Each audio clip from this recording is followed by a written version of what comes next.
لیکن میرے دوستو بڑے افسوس کے ساتھ یہ بات کہنی پڑ رہی ہے کہ آج ہمارا ضمیر اتنا مردہ اور گھنونا ہو چکا ہے کہ آج ہم گناہ کرنے کے بعد فخر کرتے ہیں کہ نا؟ دوست کی دعوت پہ گئے، کسی کی شادی میں گئے، آ کے دوستوں کو بتلاتے ہیں بھائی فلاں کی شادی میں گئے، خوب مستی سے شرابیں بھی چلی، ڈانس بھی ہوا، آنکھ مٹکا بھی ہوا، بہت مست زندگی گزری ہے۔ یعنی فخر سے انسان بتلاتا ہے، گناہوں پہ تکبر کرتا ہے۔ میرے دوستو یہ ہلاکت کی بات ہے۔ میرے دوستو آج شرابیں عام ہو گئی ہیں۔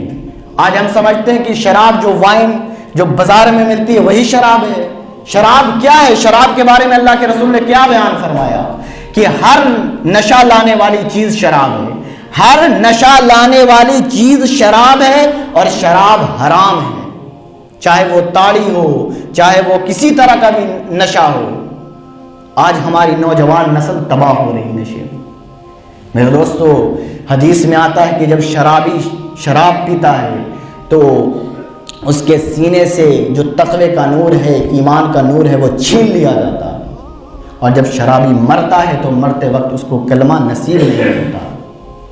مولا علی رضی اللہ تعالیٰ عنہ نے فرمایا کہ اگر شرابی مرتا ہے اس کو تم قبر میں دفن کرتے ہو تو جاؤ قبر ادھیڑ کر دیکھ لو، اس کا رخ جو ہے قبلے سے پھیر دیا جاتا ہے۔